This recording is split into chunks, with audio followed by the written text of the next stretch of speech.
না রে খোকা, ঘুমাইনি। তো এত রাতে তোরা হঠাৎ কিছু বলবি আমায়? হ্যাঁ মা, আসলে কিভাবে যে বলবে আপনাকে সেটাই বুঝতে পারছে না আপনার ছেলে। কি হয়েছে বড় খোকা, আমায় সব খুলে বল দেখি। আসলে বিমল আজকে বিকেলে চিঠি পাঠিয়েছে। বিমল চিঠি পাঠিয়েছে? এ তো ভালো খবর।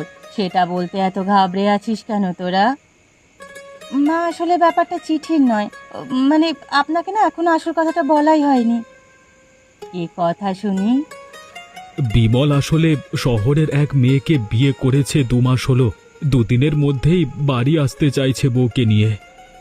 কি, আমাদের না জানিয়ে বিয়ে করেছে? তাও আবার ওই শহরের মেয়ে, যা কিনা আমি দু চোখে সহ্য করতে পারি না, সে কাজই করলো শেষমেশ। এই বাড়িতে ওদের জায়গা নেই। তা বললে কি আর হয় মা? আপনার বড় ছেলের এ বাড়িতে যতটুকু অধিকার আছে, বিমলেরও ঠিক সেই একই অধিকার আছে।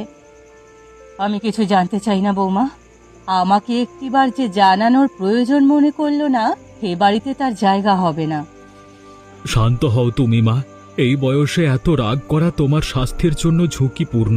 ও ছেলে মানুষ একটা কাজ করে ফেলেছে, তাই বলে কি আমরা ওকে ফেলে দিতে পারি? ওরে, কি আমার সর্বনাশ হলো রে! শেষে কিনা ছোটর কথাই সত্যি হলো। সব শহরের মেয়ে তো আর এক হয় না মা। আপনি শুধু শুধু চিন্তা করছেন। নতুন